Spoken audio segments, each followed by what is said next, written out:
It's been over 500 years since the human race almost went extinct at the hands of the fearsome and mysterious creatures called beasts. The surviving races now make their homes, towns, and cities up on floating islands in the sky to keep out of reach of all but the most mobile of beasts. Only a group of young girls from the leprechaun race can wield the ancient dug weapons needed to fend off invasions from those dangerous creatures. Into these people's unstable and fleeting lives, where a simple call to certain death could come at any moment, enters an unlikely character who is our main protagonist of this story, called Willem Kemet, a mysterious man who lost everything in his final battle over 500 years ago and had awakened from a long, icy slumber. Unable to fight any longer, Willem becomes the father those kids never had, caring for and nurturing them even as he struggles to come to terms with his new life, in which he feels the pain of helplessly waiting for his loved ones to return home from the battle that his daughter once felt for him so long ago. Together, Willem and the leprechauns gradually come to understand what family means and what is truly worth protecting in their lives. In a flash forward, a young red-haired girl, called Kethalie, describes her love for a man before jumping off an airship to her death. In the present day, within a town inhabited by beastmen,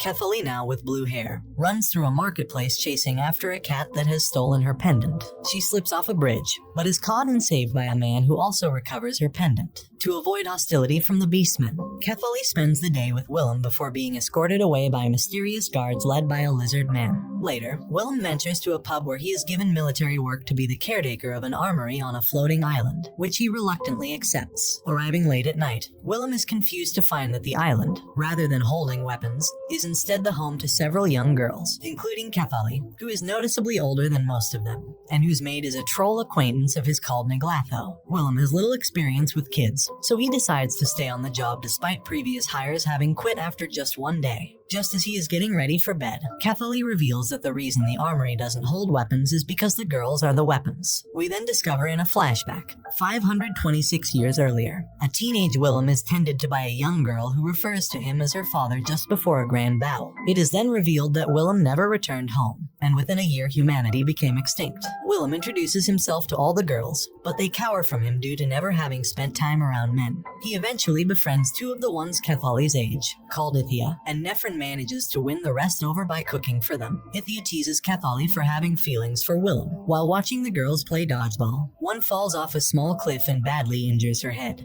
only for everyone but Willem to act indifferently. Unnerved, Willem has a reluctant Niglatho tell him who the girls actually are. 5 centuries earlier, humanity created 17 beasts that proceeded to exterminate humanity, leading their fantastical descendants to become the dominant species. Niglatho explains that the girls are leprechauns, who have replicated human behavior, and thus are the only creatures who are able to wield dug weapons, the only weapons able to kill the 17 beasts. However, their bodies are subsequently built to be expendable, and thus they have no fear of death.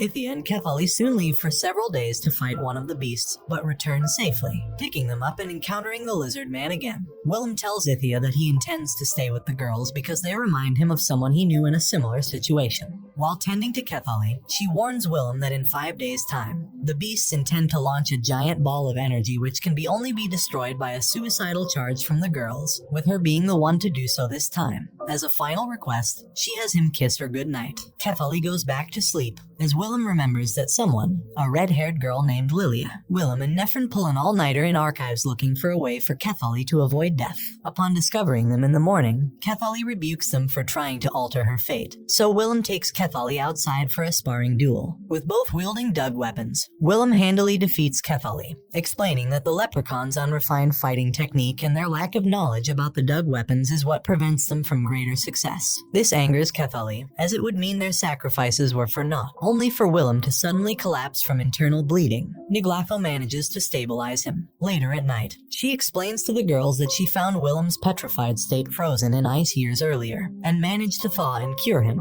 With Willem using a universal translator, they were able to discover that Willem is the world's last human, now known as Mnetwits and ridiculed by all other hypersentient species. Despite this, all the girls react to him with curiosity except Kethalie, who in her distress flies away and meets with the lizard man, revealed to be named Limeskin. He reassures her that Willem is simply trying to push against her nature, but advises her to act as she desires. Kethalie returns to the island, where she discovers Willem performing maintenance on her sword, and he explains that dug weapons are made from people's wishes. She decides to accept Willem's offer of properly teaching her. At her request, she also asks for Willem to make her butter cake should she return safely, unaware that Willem had been promised to have the exact same thing by the girl who saw him off before he left to fight the beasts. Kethali, Ithia, and Nephrin then leave to go fight the beasts. Over 2 weeks after Kethali's group left, Willem continues to watch over the girls, but begins experiencing nightmares that the trio have all died on their mission. Eventually, one of the girls, called Tiet, has a special dream of her talking to someone unfamiliar. This dream, called a harbinger dream, requires a checkup immediately afterwards. To do this, Willem and Tiet travel to Corna de Luz, an island where human-like creatures and beastmen live in harmony, for Tiet to get checked at a hospital. As the island was the filming location for several romance films, of which Tiet is a fan, Willem and her go on a minor sightseeing tour of various film locales. After concluding their tour at a famous statue of the city's founder, they witness beastmen attacking the shop of another beastman for an unknown reason. However, Willem covertly intervenes, allowing the former to be arrested. While Tiet gets her checkup, Willem talks to the head doctor, who tells him that the harbinger dream is said to be an indicator that a leprechaun has reached the age of maturity and can fight in combat. Tiet, like other girls, must receive the checkup to determine how to best prepare their body accordingly. Willem is privately distraught at Tiet being sent into battle at such a young age. Later, while spending the night at a military compound, Willem wakes up early and goes for a walk. He runs into a dog beast woman, who reveals she is concealing a weapon and requests Willem deliver a message to Limeskin. Before he can confirm, they receive word from other officers that the battle has failed. Willem collapses in despair, only for Limeskin and all 3 girls to walk into the compound perfectly fine. Overwhelmed, Willem uses magic to run to Kethali and hug her, much to everyone's surprise, only for her to slap him in return. 18 hours earlier, Kethali, Ithia, and Nephrin fight against the beast, but when it takes on a new form, Limeskin orders a strategic retreat,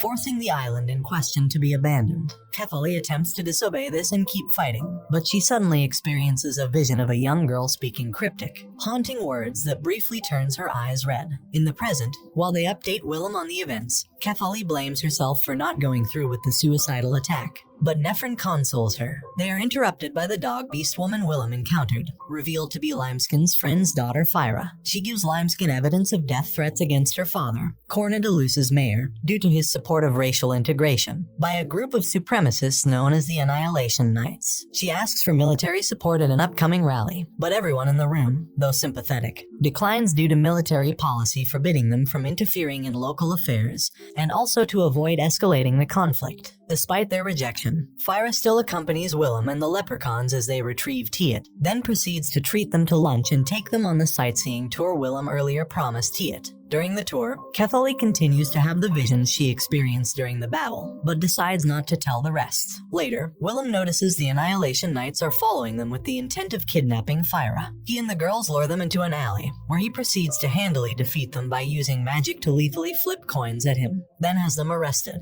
Though grateful for defeating them, Fyra chastises him for using her as bait, then departs. As evening approaches, Kethali pulls Willem to the side and makes him admit that he wanted a fight out of an innate suicidal desire.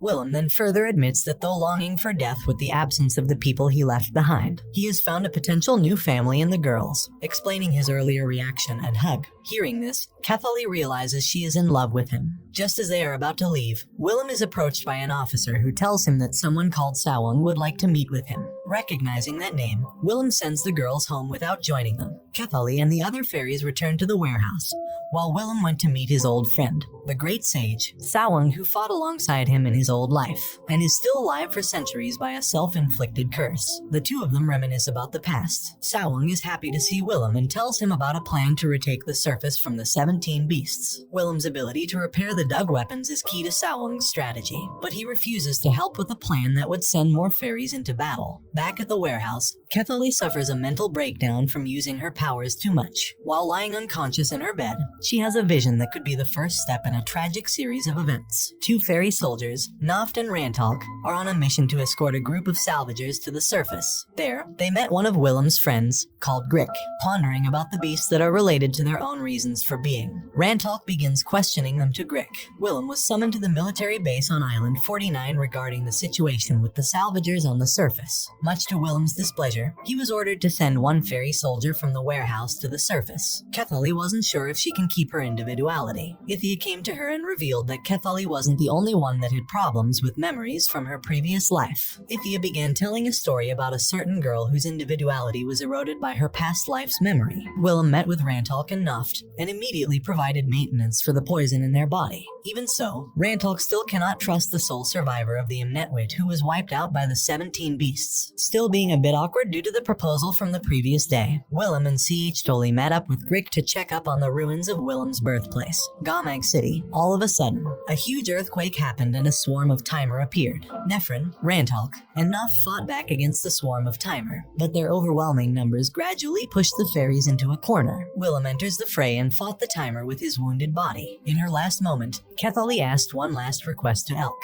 which was for Elk to return to her body, since Elk took her out so she could keep what remains of herself. At first, Elk says no. However, with the mention of the promise she made to Willem and Elk during their childhood, she gets convinced. This leads to Kethali saving Ren and Willem as they plummet to the ground, and her killing all the beasts which would threaten their lives. However, in the process, she opens the fairy gate and wipes out everything, which resulted in Kethali and Ren being dead, and Willem being the only survivor. And this brings the anime to an end. Don't forget to like and subscribe if you enjoyed, and turn on the notification bell so you never miss out on another video. Until next time, take care.